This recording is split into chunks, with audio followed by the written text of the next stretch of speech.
Hi, I'm Greg Schaffer, and welcome to the Virtual CISO Moment. Today, I've got Scott Foote with me. He is a cybersecurity executive, a board advisor, and longtime industry thought leader with more than 35 years of experience spanning information security, risk management, privacy audit, and now artificial intelligence governance, which I'm sure we're going to get into that as well. He currently serves as a chief AI officer, chief information security officer, chief risk officer, and data protection officer for many clients, where his focus for helping the clients is helping their organizations bring order to chaos, translating complex technical and risk concepts into actual board level decisions. Scott, thank you so much for joining us today. Thanks for having me, Greg.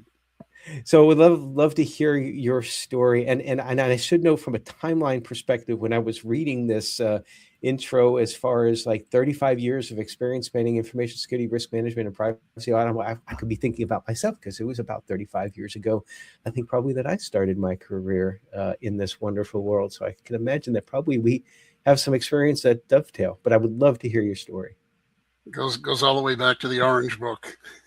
And you remember the Rainbow series? Not too many Yes, I today. don't have any relics of that anymore, but I do remember. Got the whole set downstairs, the entire set. Yeah. It's probably worth something at this point in time. Oh, I've been offered money for it. Yeah, but Uh-huh. maybe my wife will donate it to a museum at some point in time. Yeah. Yeah. So yeah, probably like yourself, I started back in the 80s. I started as an operating systems engineer at Digital Equipment. For anybody who remembers it, Digital or DEC, I was Mhm. working on the VMS operating system. Oh, And well, the VAX was the first mainframe I ever worked on. So yeah, there's the first dovetail right there. there you go. Yeah, it was huge at that point in time. It was in every data center, and it was creeping its way during my tenure. It was creeping its way into the department as Mhm. departmental servers. But I supported a lot of the internals of the operating system, and I would periodically, I was also a fly guy, so I was troubleshooting. For the most part, it was performance in very large scale systems back then for huge Fortune 10 companies. But once, twice, three times, I got dragged into events that were actually security problems. One was an external event, one was an internal event caused by ourselves, the Morris worm, for example. Mm. Um, so I got pulled into this, and we didn't, of course, call it information security at that point in time. But No. I got pulled in to just start shredding things, data structures running in memory. That it was that bare knuckles at that point in time. But that whole experience brought me eventually to Oracle, where I worked supporting when it was just database, and the tools were emergent at that point, all the SQL tools. But I Mhm. supported same clients, only now I was sitting above the operating system working with databases and applications. And there I didn't spend as much time in the security space, but certainly was flying around the world looking at all these, big data systems. We always have had big data, but it paled in comparison to what we have now. Eventually, a group of us left Oracle to start a company called OpenVision. And Mm. OpenVision was intended to compete with Computer Associates. It had a suite of tools they were trying to integrate. They went and bought a whole bunch of companies and technologies, and they started to integrate them as a way of creating a startup. And it was unprecedented, probably for good reason. We struggled with culture. We struggled with salespeople knowing what to sell. There were a lot of early stage challenges, but eventually it took off and we took it public. In OpenVision, I had three of the four product divisions, and one of the biggest ones was security. We Mm. had the old Gears Zolot guys joined us to do consultancy. We did everything from tiger teaming, is what we called it back then, but red teaming, all the way through to vulnerability analysis. We had one of the leading vulnerability assessment tools. But even back then, selling security was difficult because the pain threshold wasn't high enough, right? The risk simply wasn't high enough. Where we'd get engaged, we would go in, and in one particular event, the team broke a huge financial services environment, showed the CFO his own comp plan in less than 14 seconds. The pain still wasn't high enough that we could effectively sell a suite of security tools. So we ramped that. We continued to ramp that. We wound up merging with a company called Veritas, and I left Uh-huh. there right before 2000. I left Veritas, and backup, of course, We were selling backup as a storage product, but you and I both know backup is a security tool, Right. right? It's a responsive or reconstructive kind of a control. So after that, there was a series of startups. Almost all of them were in the space of security. In one point, we were mapping the internet to sell the knowledge to folks that were looking. The company was called Quova, with a V, like quota, but with a V.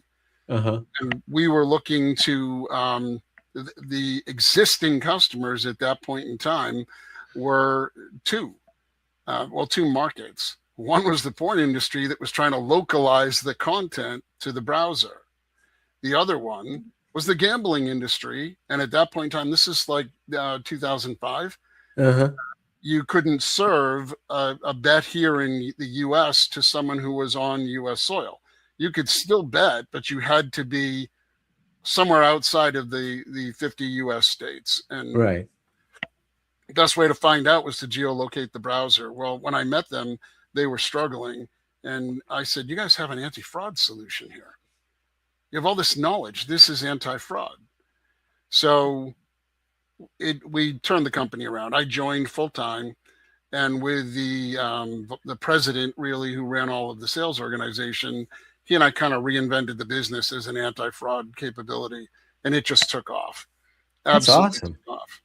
So we got the attention of the federal government because we were, in order to map all of the intermediate points all around the world, we were generating traffic, mostly ICMP, but we started to knock on doors of the US government to the point where they finally wanted to come figure out who the hell we were.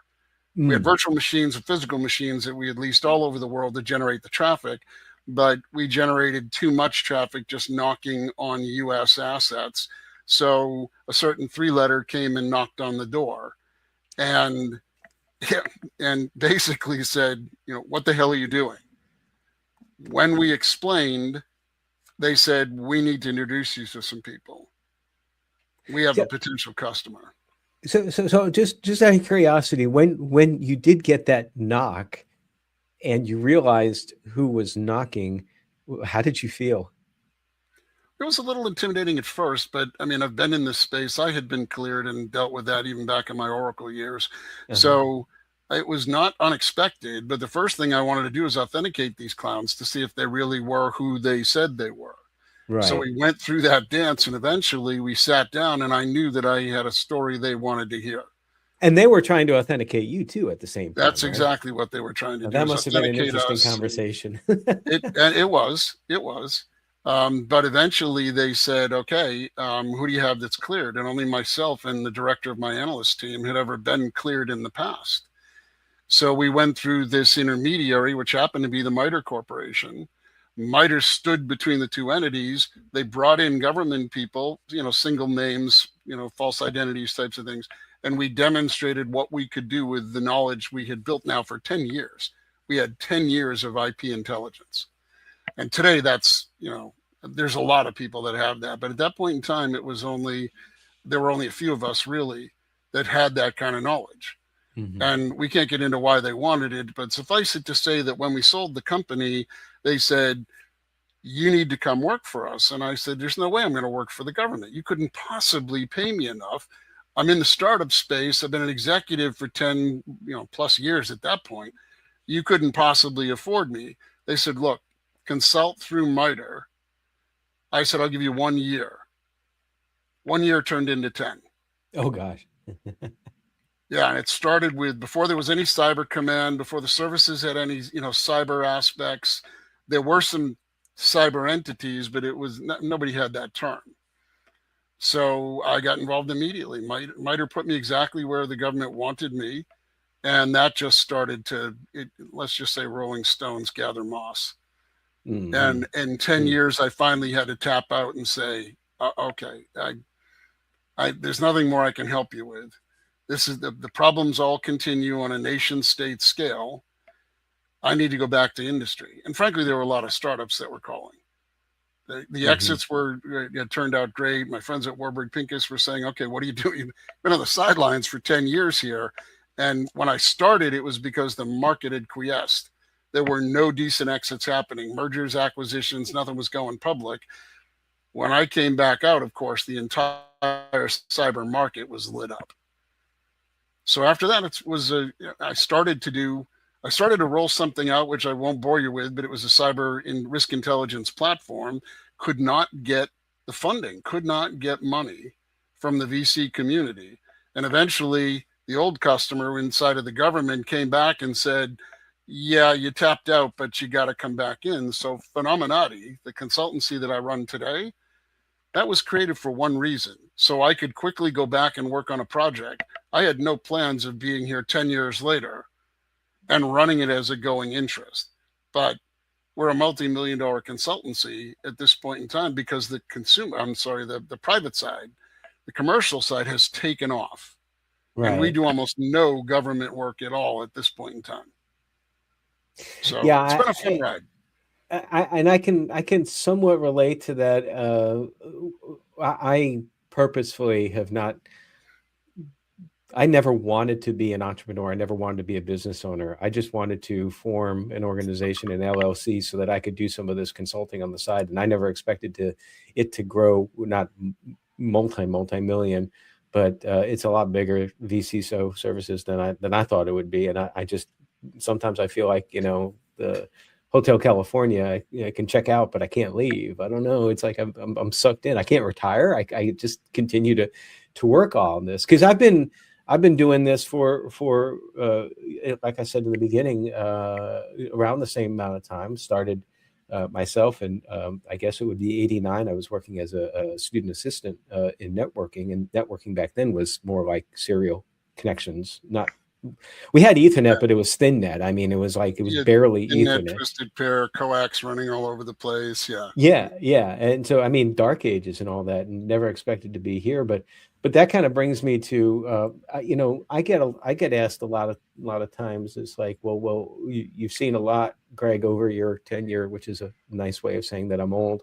But what's changed over time with regards to cybersecurity and cyber risk, and actually, I like it when it's framed the other way around. Well, outside of the name, because we never called it cyber risk back in the early 90s or whatever. But I'd be interested to hear from your perspective, what outside of the technology, of course, what fundamentally has not changed in cyber risk over the last 30, 35 years? Wishful thinking. I like as that. A broad statement, I would say wishful thinking, and it's everything from, hey, you've got a risk there, and they want to diminish it by saying, yeah, but the likelihood is so low, right? The impact could be big, but the likelihood is so low, right? We're a tiny company, or nobody knows us because we're still stealth mode, or whatever it is. But that wishful thinking always stems from, we think we see a solution, or we think we see productivity gains or things like that with AI in particular, and we want to rush right into it. Look at what's happening with Moltbook over the weekend. There's a perfect example. Wouldn't it be cool if we all took our Molt bots and connected them all into this, social media environment in Moltbook? They rushed right into it, and we find out yesterday that there are absolutely no protections on the underlying data store to describe all of the API keys that everyone's using. Everything it's world readable and world writable. Oh. And now we've got malware that's, basically running rampant, that has been set loose in what was initially, it was obviously the intention was a good thing to say, let's experiment with this. Let's see the art of the possible. But they didn't apply responsible engineering. That's what hasn't changed. They dove right in. They didn't put it in a sandbox. They didn't do any of the initial testing and just framing in terms of controls, and now we've got a global storm on the loose. Well, and I experienced that in a separate instance, and somewhat related, somewhat not. I've really embraced the idea of, I've talked about this in the podcast before, I've embraced the idea of vibe coding to create solutions for a business problem that I prior to this, it's like I could not spare the time to learn how to code properly. But, you got this, like one of the platforms I like to use is Bubble. And and some other ancillary products with it. Well, one of those ancillary products, I was building a workflow using AI as a guide, and they created the workflow. I mean, the AI comes up and says, "It's like, hey, I see what you're trying to do. Do you want me to create a workflow for you?" And I'm not going to say no to something like that. I'm like, "Hey, yeah, it's great. It works. It's fine. It's perfect, and all that." Yeah. But this was to transfer some files and files I didn't want exposed. But by default, this application dumped it into a fully exposed S3 bucket. And I'm thinking to myself, oh my gosh, it's like, I mean, I caught it because I've got a bit of a security mindset, at least I like to think so. But how many people out there, how many folks are going to be using these tools to rush the basic process? And the basic process is really hasn't changed in 35 years as well, too. It seems like that can be a real danger going forward. Oh, it is absolutely a danger. We have people that have no training in engineering that are vibe coding. And to your point, there are assumptions made. If you're not explicit in what you need from a platform, it's not going to give you, like the lockdown S3 bucket. It's not going to give you ABAC and RBAC. It's not going to give you the auditing capability. It's not going to encrypt or minimize data, et cetera, unless you're explicit. And I'm watching people who their intentions are good, and they're launching things that are great productivity boosts within their job function or even within their company, but they don't know what they don't know. They Yeah, don't catch it things like just an works, unprotected right? S3. Yes. And I've had that experience of dealing with folks that professionals in the field, that they'll just say, well, I don't know, it just works. And whenever somebody comes to me and says, I don't know, it just works, and you're supposed to be a pro in your field, I really stop for a minute. I'm like, that doesn't sound like the right answer here. It's like, you should understand I mean, you can drive a car without being a mechanic, right? But you should understand the fundamentals of the internal combustion or the electric motor, the internal combustion engine or the electric motor. You should understand the concept of brakes, how they work and how they affect your driving. You don't necessarily have to be able to rebuild a brake. And I don't see that happening with anything in the AI world beyond like some effort to put forth standards. Now, you worked on the ISO 42001, right? Yeah, I use it all the time. I use it as a baseline to gently introduce companies to just a framework for AI governance. Mm-hmm. I don't start with, hey, let's start layering on bureaucracy. I start with, let's be practical about it. Just because you can doesn't mean you should. That's another mantra. Yes. I've got a friend who I've worked with for 30 years now, who's been on the sales side, and he'll always say this when he's talking to a client.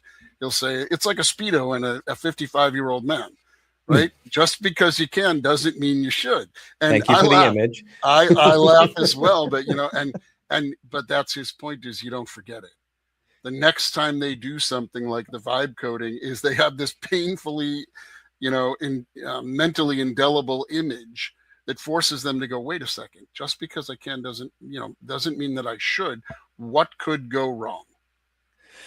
Yeah, and the temptation to solve problems and to be productive is so huge. And unfortunately, I think that's because we have the ability now to quickly take the locks off, the guardrails off, or we don't even think about putting them on, that having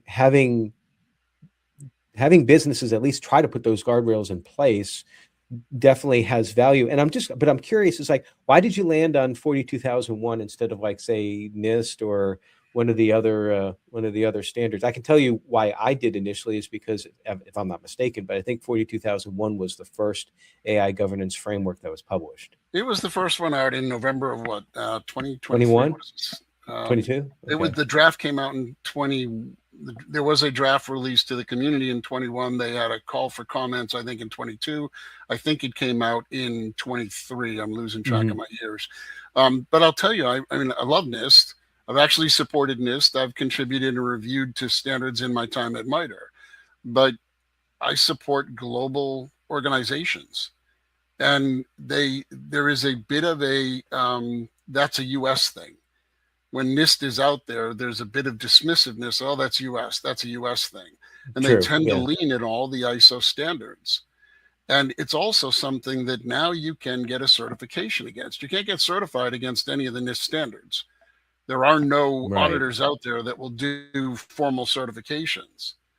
So 42001 has given me both the international acceptance, but also the ability to take a client through certification.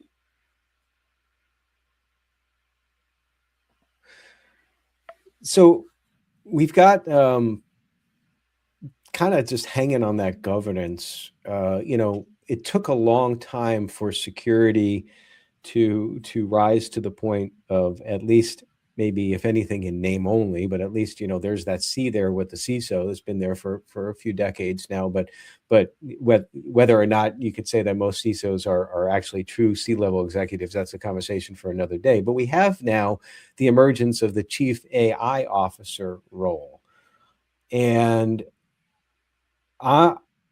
how do you sell that to businesses, that that's something not necessarily that they need, but that they should at least consider? Because I would imagine that they just would lump that as like in the entire rest of the IT world and say, well, IT takes care of that. Yeah, there are many organizations will just simply defer it to IT or throw it on the CIO. And if your Mm-hmm. CIO has the background, it's probably not a bad place to do it. But I'll tell you, when I talk to people about it, sometimes it's because they're coming to me saying we think we need a CIO, and I stop them and say, hang on a second, what does success look like? Oh, what do you mean? I said, it sounds like you're looking for a shepherd to bring order to the chaos. Doesn't sound like you're committed to yet another C-suite member. And Mm-hmm. in fact, I'm not convinced the CAIO role will ever get to an emergence where it is recognized as an independent function.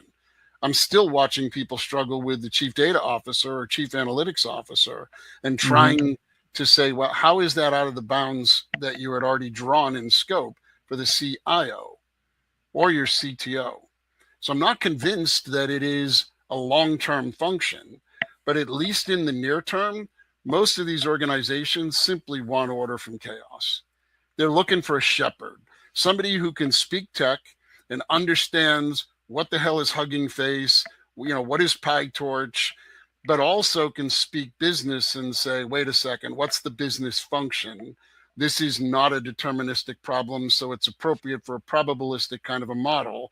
That is definitely a deterministic function. What the hell are you doing bringing in a third-party AI platform for? They're looking for somebody that can organize that chaos. But it's not just the chaos with technology or with the business processes, but there's privacy concerns associated with this as Oh, well. absolutely. Absolutely. The privacy implications are huge.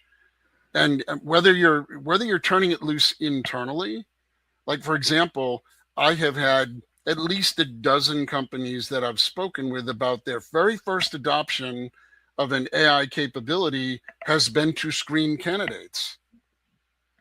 First and foremost, you're breaking your obligations depending upon which regions you're working in around the world in Mm. terms of fairness and transparency. But secondarily, you're dumping privacy information about these people now into a third party platform. They're not building their own HR functions internally, but you're dumping this privacy content. This is PII. Right. You're the controller now. If you are the hiring entity, you're the data controller.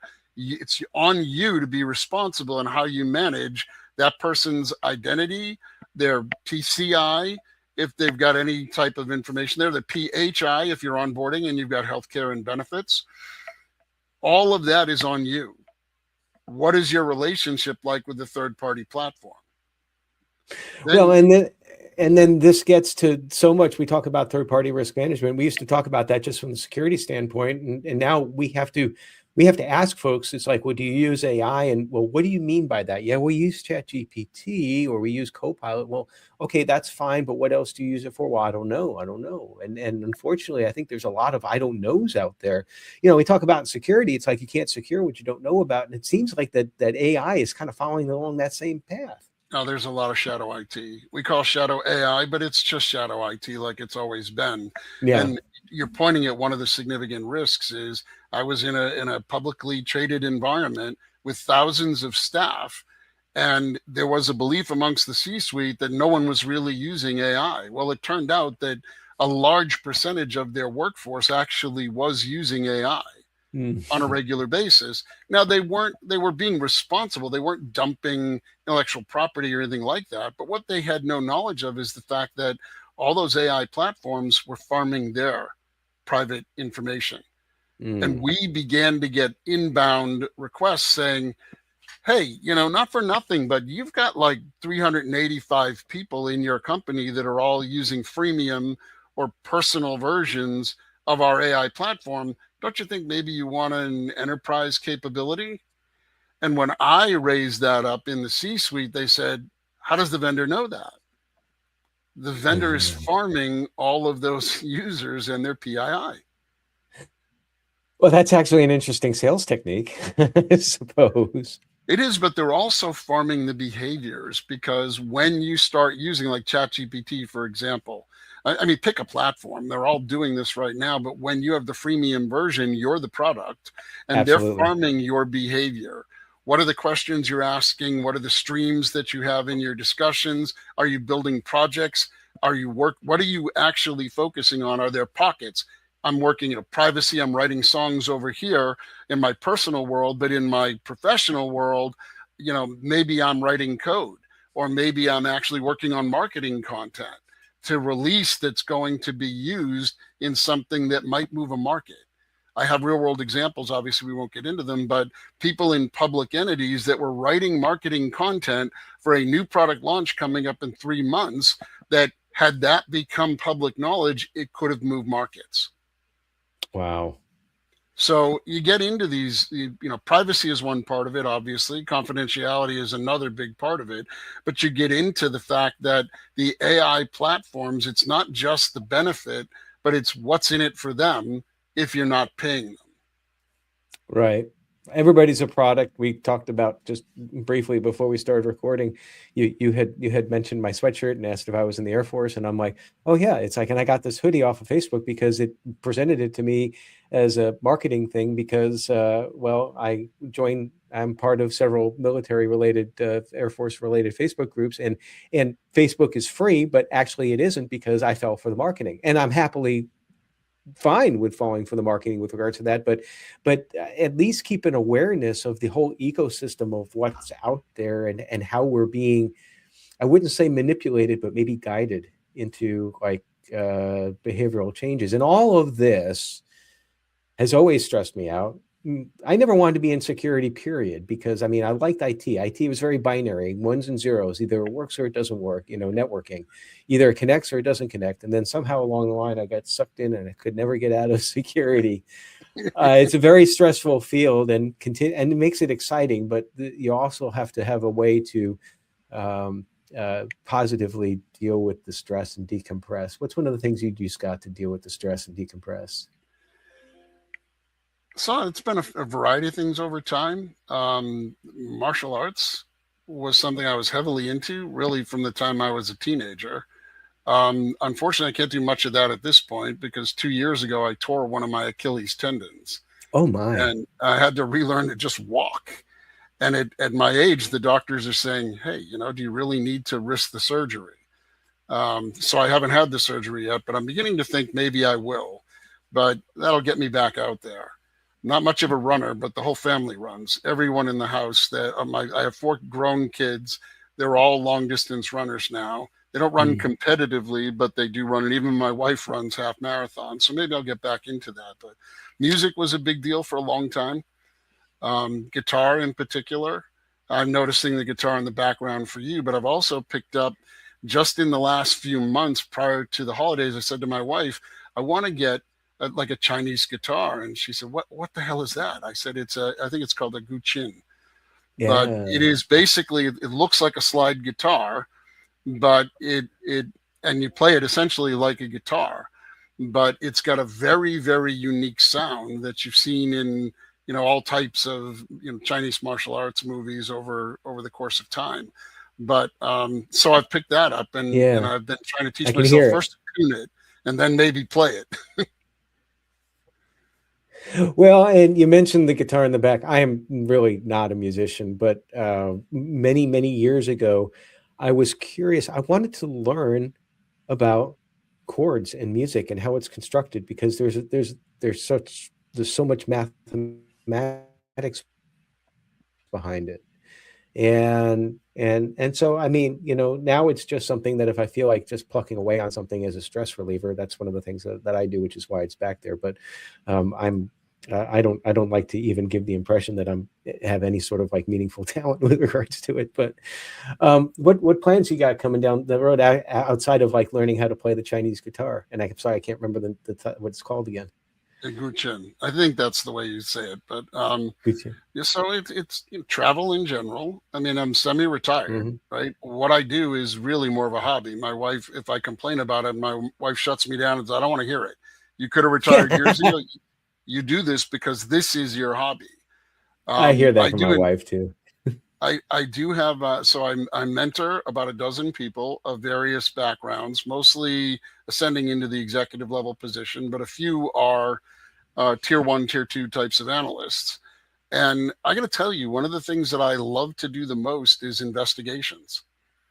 Is Hmm. when you're chasing a rabbit down a rabbit hole. I've spent a lot of time with nation state actors, and frankly, they're a lot easier to investigate, right? You know what their modus operandi is. You can get to a point where you've got the rabbit by the tail, but you can't do anything with it. But I have volunteered my time to probably half a dozen different organizations over the last 3, 4 years to do large scale investigations when they just simply couldn't figure out what the hell was going on. And for me, it's a chess game. It's like a massive chess game. I really enjoy doing it. And, to date, I've always caught the rabbit by the tail. So Fascinating stuff. Well, Scott, I really appreciate you taking the time to talk to us today. Great conversation. Could go on and on and on with regards to particularly talking about the AI rabbit hole and all of that. And certainly that's something to watch as time goes on and how it develops and matures. And once it matures, I'm sure there'll be something else coming down the road. But really appreciate you taking the time to join us today. thanks for having me, Greg. And everybody, stay secure.